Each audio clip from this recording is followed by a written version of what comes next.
So I just started to record my presentation or today talk.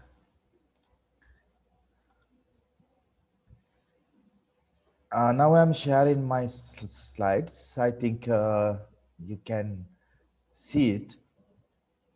Can you see them?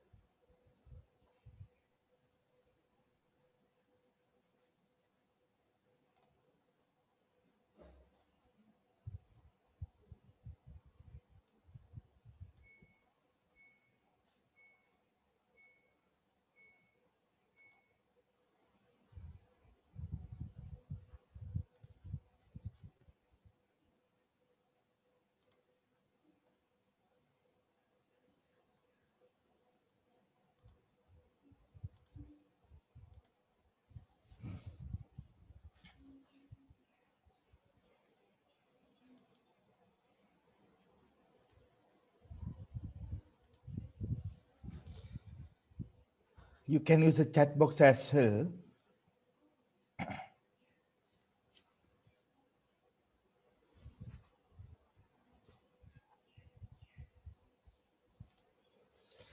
So very good morning for all. So today our topic is Sri Lankan peace process towards peace, towards positive peace, right? So it is not a new topic, but today I'm going to talk about bit new things in regarding positive peace theory. Then after I would like to talk about Sri Lankan peace process. So first of all, so we want to know about negative peace rather knowing about positive peace, right? Mm, However, these two concepts, positive peace and negative peace, were the concepts which were initiated or introduced by the Professor Johann Galtung, the father of peace studies, in 90. He in 1990 he wrote a book, Peace by Peaceful Means, Peace and Complete Development and Civilization.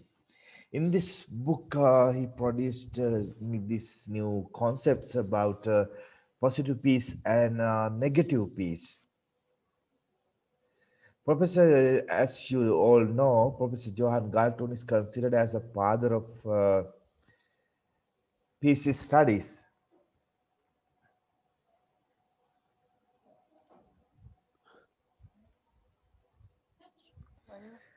So then,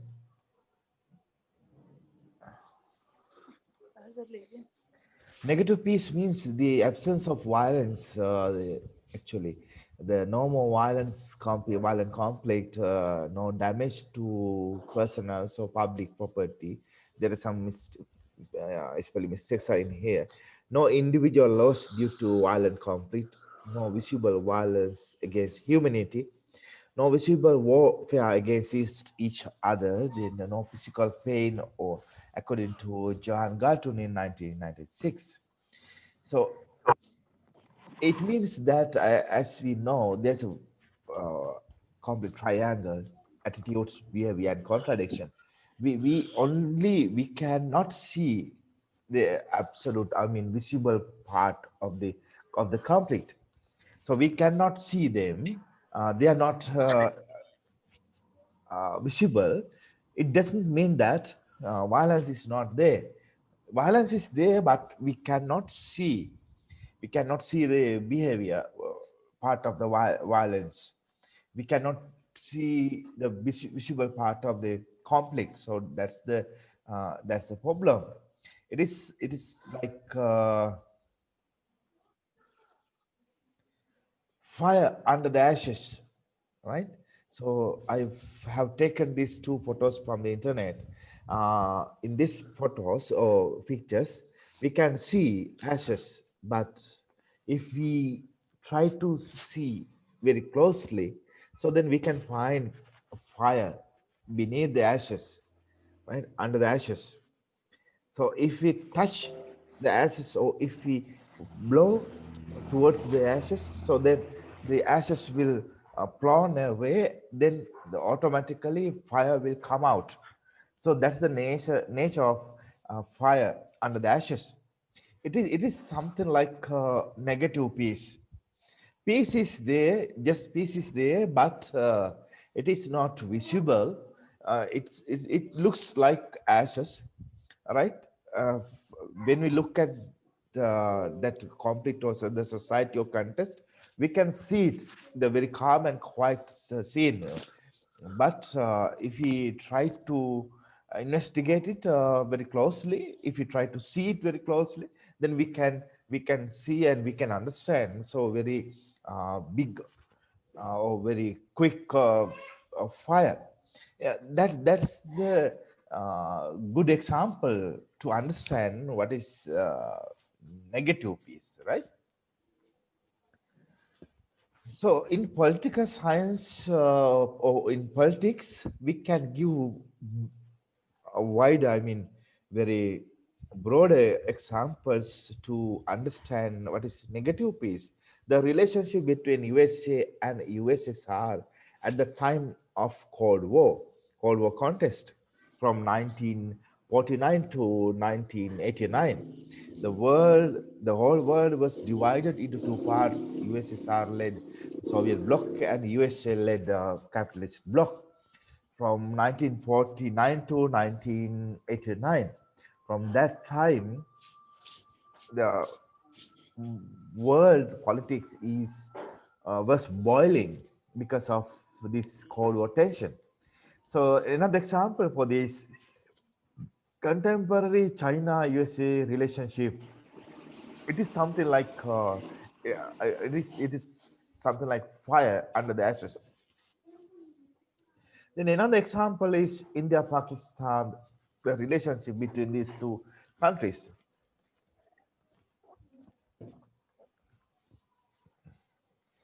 I have put very simple pictures to understand this scenario very clearly.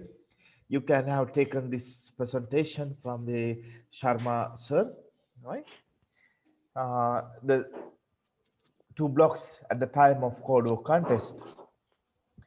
So then, contemporary China-USA relations, they are running uh, on, in the race. It is called a trade war. So China is blaming to USA, USA is blaming to China, right? Then another example, Indo-Pakistan relationship. It was based on Kashmir issue, right? So when I was in Nepal as a student of Department of Complete Peace and Development Studies attached to Tribhuvan University, uh, when I was there doing my master's degree. So in 2014 to 2015. Then after I have seen that many conflicts were going on between, actually they are not the conflict, many disputes going on between Nepal and India, right?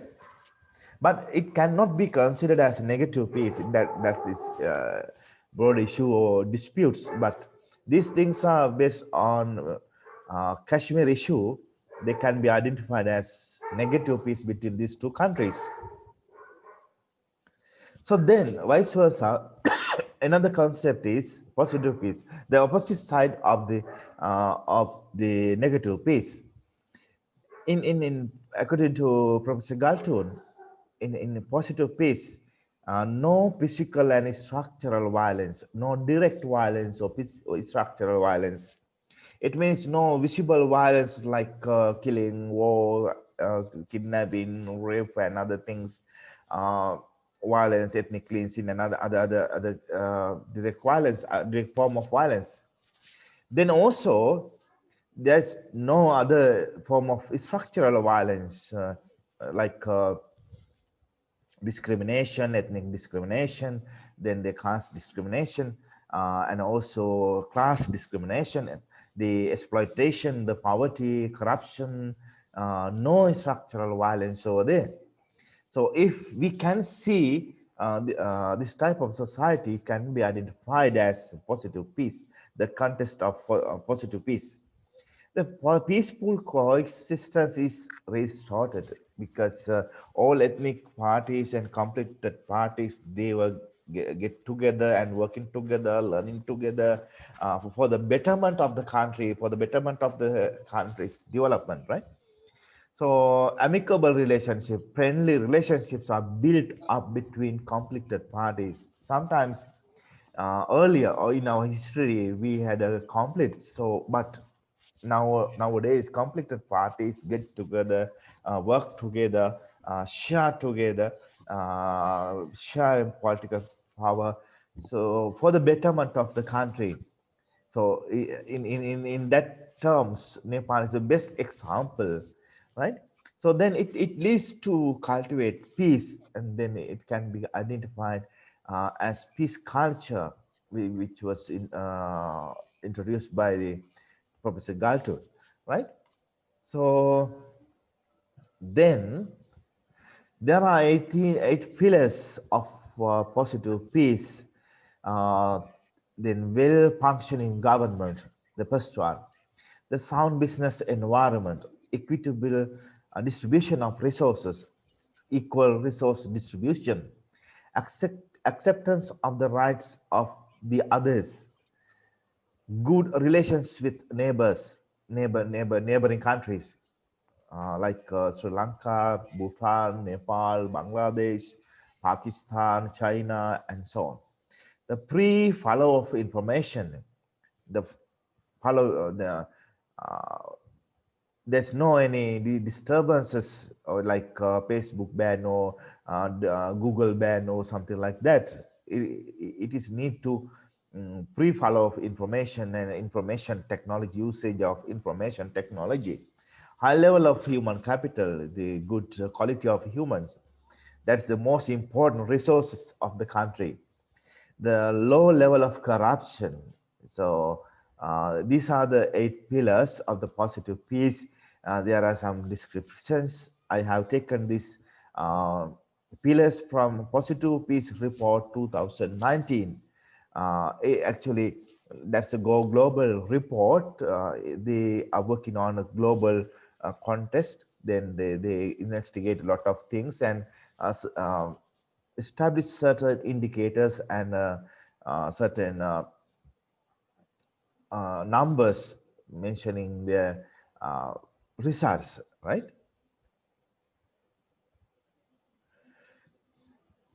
This is Positive Peace Index in 2019. I have taken these 2 indicators from that what's called uh, report, Global Peace Report in 2019. I have sent all the references and links. Then you can follow these links and you can get more understanding about these things after following these links, internet links, and reading these reports and books. Nepal, according to their rank in 120, then the Sri Lanka 86 regarding positive peace index. They calculated 8 pillars, then they put the scales. Then after they use a statistical method to calculate all these things and qualitative aspect as well. Uh, Qualitative aspect uh, is there, but the mainly quantitative aspect is based on this, I mean, making this index, right? Then the Global Peace Index 2020, the Nepal 73, Sri Lanka 77. I have taken these indicators from Global Peace Index 2020. It is a recently published report, global report. So I have used this concept, positive peace and negative peace, as a theoretical understanding about uh, the conflict of Sri Lanka. So when I talking about Sri Lankan contest or Sri Lankan conflict, we have to apply theoretical or conceptual framework as a ground theory. So through that lens, we can understand what is going on, what was happened to Sri Lanka, what was happened to Nepal, what was happened to happening in India, and what was happened to Pakistan in the Pakistan conflict, or what was happened to Bangladesh. So when we are going to talk about, or when we are going to study any conflict, we have to use theoretical aspect or theoretical framework.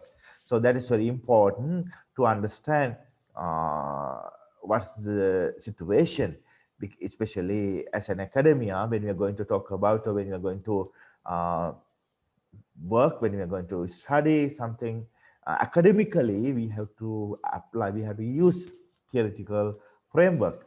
Otherwise, we can just say about these things will happen in that particular area, that particular time, and we just can say as journalists, that's the way of reporting. So that's not the method of academia is working, right? So I think most of you are aware about Nepal and Sri Lanka. When I was in Nepal, some of my friends, they asked from me, "Are you coming from South India?" So then I said, "No, I came from Sri Lanka." So then they heard about Rama Ravana conflict, the war at the very ancient time, because you are still celebrating Dasharam and Dasein vacation, the situation of victory of the god Ram, right? So defeat of the Ravana. So uh, uh, just hearing about this story, some of you may not aware about Sri Lanka where it is. So this is the global, uh, what is called global map. You can see the Sri Lanka, how it is, and how it is small when comparing other big countries and big territories on the world, right? It is near to Indian subcontinent. So in South Asia, India is there, Nepal is in upper part near to Bhutan and China. Then Sri Lanka is in down part. It is fully covered by the sea. Now you can see the sea behind me, the fullest of coconut trees, very beautiful seas, right? Beaches. So this is Sri Lanka, very smallest country. Then I would like to share a few photos, beautiful places of the Sri Lanka. These are very long beaches we have. Then fishery industry is very much high, right? Then after uh, tourist industries and other income generation source. So very beautiful beaches, long beaches we can see. So then in my left hand side you can see the rock actually. The girl is looking towards that rock. It is the eighth wonder of the world. It is called Sigiriya. The your Rajendra sir and other Nepali friends, when they came to Sri Lanka, they have visited over there and they got the experience about how the Sigiriya kingdom was constructed. So, however, there are humors that they are not prone. Some of Sri Lankans, they believed that the Sigiri or Eight Wonder was constructed by the ancient king Ravana, right? Then my right hand side, you can see the temple. That is a world famous and world recognized temple, the temple of Tooth Relic. It was in Kandy. The right uh, teeth of the Lord Buddha was there in protecting and worshipping every day. Three times the people were there to worship, right? So then the train you cannot see in Nepal, then but we have in this train, beautiful environment, tea plantations like Elam, then the peacock, beautiful animals like elephant, peacocks, and so on. So why I am sharing these photos to uh, get the approach about Sri Lankan conflict, because Sri Lanka is very beautiful and a small country, fullest of natural resources, economic resources like Nepal. But when comparing Sri Lanka and Nepal, Nepal is very, bigger than Sri Lanka in size. Then after Nepal is bigger than population than Sri Lanka. When considering economic resources and natural resources, Nepal is very big. That's the second largest water resources uh, in, in the world, right? But Sri Lanka, it is covered by the sea. It is not like uh, Nepal contest. So we are having water, rainwater, and waterfalls, rivers, and water streams. But in terms of economic resources, Nepal is very uh, resourceful. So this is the ethnic composition of Sri Lanka. That was the uh, major reason behind 30 years war, because Nepal, you had a 10 years war, 1990, yes, 10 years war, right? But Sri Lanka, we had a 30 years war. Uh, that's a very devastated period, because the LTT, the Tamil Tigers, they used the suicide bomb attacks to fight with the government forces.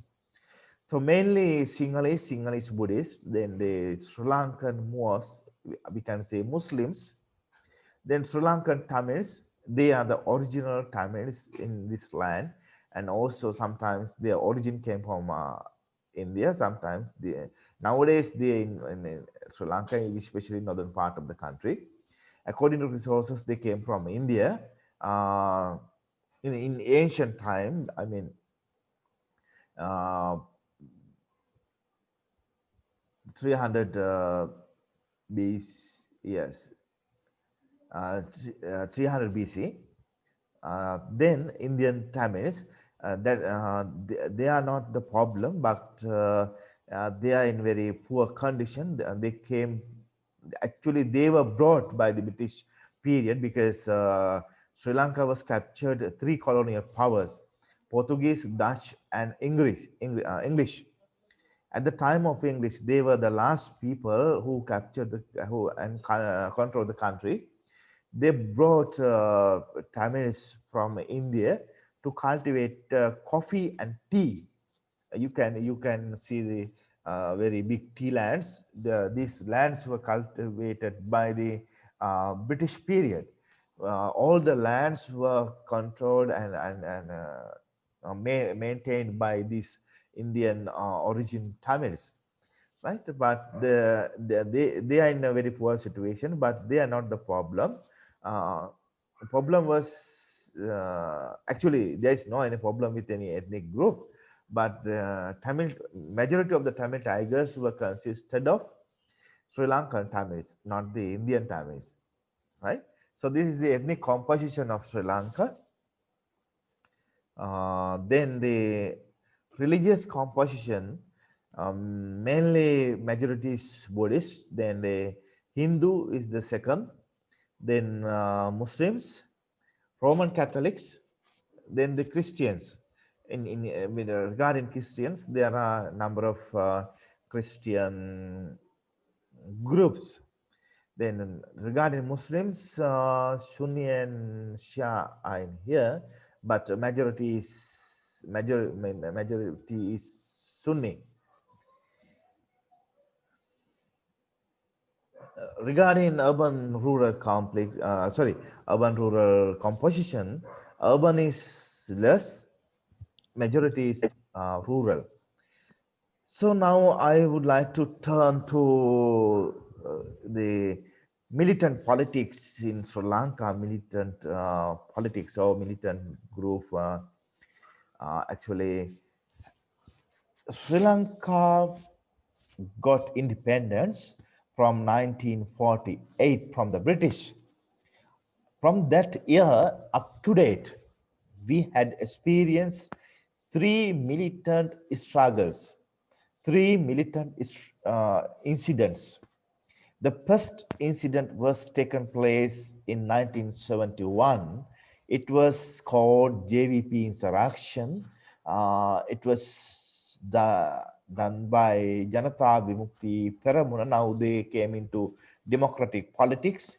Their members are in parliament, but the opposition party, not the government. They were the first guru who introduced militant politics to Sri Lankan democratic process. But the government forces completely defeated that group.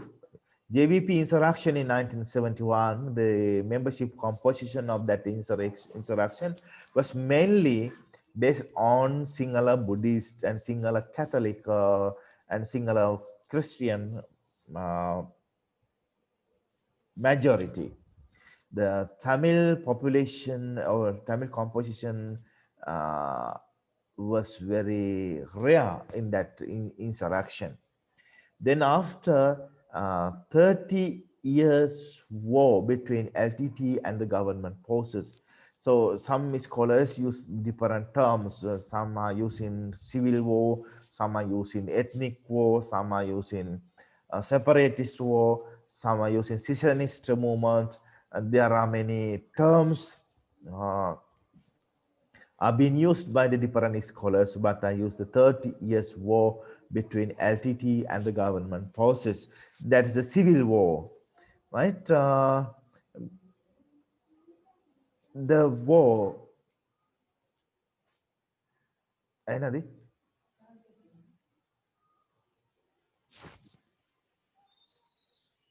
Yeah, switch ko panda. Bahana ko, mata dekha.